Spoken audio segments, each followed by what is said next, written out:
കോഴഞ്ചേരി CPMൽ പ്രതിസന്ധി. ബ്രാഞ്ച് സെക്രട്ടറിമാർ രാജിവെക്കുന്നു.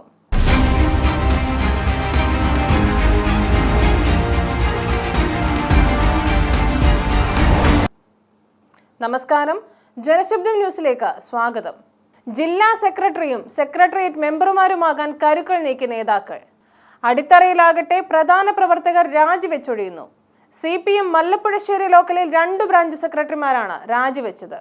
വല്ലന ഉപതെരഞ്ഞെടുപ്പിലെ തോൽവിയും അയിരൂർ സർവീസ് സഹകരണ ബാങ്ക് ക്രമക്കേടും മല്ലപ്പുഴശ്ശേരി കുടുംബശ്രീ തട്ടിപ്പും തോട്ടപ്പുഴശ്ശേരി പഞ്ചായത്തിലെ അവിശ്വാസ പ്രമേയവും ഉൾപ്പെടെ കോഴഞ്ചേരി ഏരിയയിൽ CPM വൻ പ്രതിസന്ധിയിലാണ്. Mallappuzhassery Nellikkala branch secretary Unnikrishnan, Punnakkad branch secretary Arun Koshy എന്നിവരാണ് രാജിവെച്ചത്. കഴിഞ്ഞ സമ്മേളനത്തിൽ അകാരണമായി സെക്രട്ടറി സ്ഥാനത്തു നിന്നും ഒഴിവാക്കിയ റോയി കുറുന്താർ പ്രവർത്തനം തന്നെ നിർത്തി. മുൻ ലോക്കൽ കമ്മിറ്റി അംഗം ശ്രീകുമാർ കേരള കോൺഗ്രസ് ബിയിലേക്ക് ചേക്കേറി. കുടുംബശ്രീ തട്ടിപ്പിൽ CPM പ്രതികളെ സംരക്ഷിക്കുന്നു എന്ന ആക്ഷേപത്തെ തുടർന്ന് ബ്രാഞ്ചുകൾ ഇവിടെ നിശ്ചലമാണ്. ലോക്കൽ സമ്മേളനത്തിൽ അശോകന്റെ പേര് സെക്രട്ടറിയായി നിർദ്ദേശിച്ച സോമരാജനെ സെക്രട്ടറിയാക്കിയത് ജാതി സമവാക്യങ്ങളുടെ ഭാഗമെന്ന ആക്ഷേപമുണ്ട്. ഇതിനിടെ വല്ലനയിൽ ഡിസംബർ 10 നടന്ന ഉപതെരഞ്ഞെടുപ്പിൽ LDF തോറ്റതല്ല, നേതാക്കൾ തോൽപ്പിച്ചതാണെന്നാണ് സോഷ്യൽ മീഡിയ ചർച്ച. ഇലക്ഷൻ കമ്മിറ്റി സെക്രട്ടറി പാർട്ടി ജില്ലാ കമ്മിറ്റി അംഗത്തെ കോട്ടയിലെ 3 കുടുംബയോഗങ്ങളിൽ പ്രസംഗിക്കാൻ വിളിച്ചിട്ടും ചെല്ലാതിരുന്നതും പല പ്രദേശങ്ങളിലും വീട് കയറണമെന്ന് ആവശ്യപ്പെട്ടിട്ടും ചെല്ലാതിരുന്നതും മനഃപൂർവ്വമാണെന്ന ചർച്ചയും ശക്തമാണ്. വരുന്ന തെരഞ്ഞെടുപ്പിൽ UDF BJP വോട്ടുകൾ ലഭിക്കാൻ ചില നേതാക്കൾ കളിച്ചതായും ആക്ഷേപമുണ്ട്.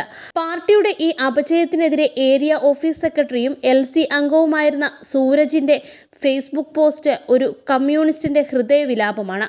അയിരൂരിൽ സഹകരണ സംഘം ക്രമക്കേടുകളെക്കുറിച്ച് ചർച്ച ചെയ്യാൻ ജില്ലാ സെക്രട്ടറി അടക്കം വരണമെന്ന് ലോക്കൽ കമ്മിറ്റി ആവശ്യപ്പെട്ടിട്ടും ഒരു നടപടിയും ഉണ്ടായില്ലെന്ന് അറിയുന്നു.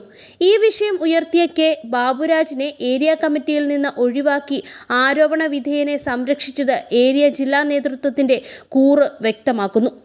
തോട്ടപ്പുഴശ്ശേരിയിൽ പഞ്ചായത്ത് പ്രസിഡന്റിനെതിരെ CPM പഞ്ചായത്ത് അംഗം അവിശ്വാസം നൽകിയത് ഏരിയ കമ്മിറ്റിയോട് ആലോചിക്കാതെയാണെന്നും BJP സഹായത്തോടെ ഭരിക്കുന്ന നിലവിലെ പ്രസിഡന്റിനെ അനുകൂലിക്കാൻ പാർട്ടി വിപ്പ് നൽകുമെന്നും അറിയുന്നു. ഇതൊക്കെ കാണുമ്പോഴാണ് CPM എന്ന പ്രസ്ഥാനം ഇല്ലാതാക്കാനാണോ ചില നേതാക്കൾ ശ്രമിക്കുന്നതെന്ന് നാട്ടുകാർ ചോദിക്കുന്നത്.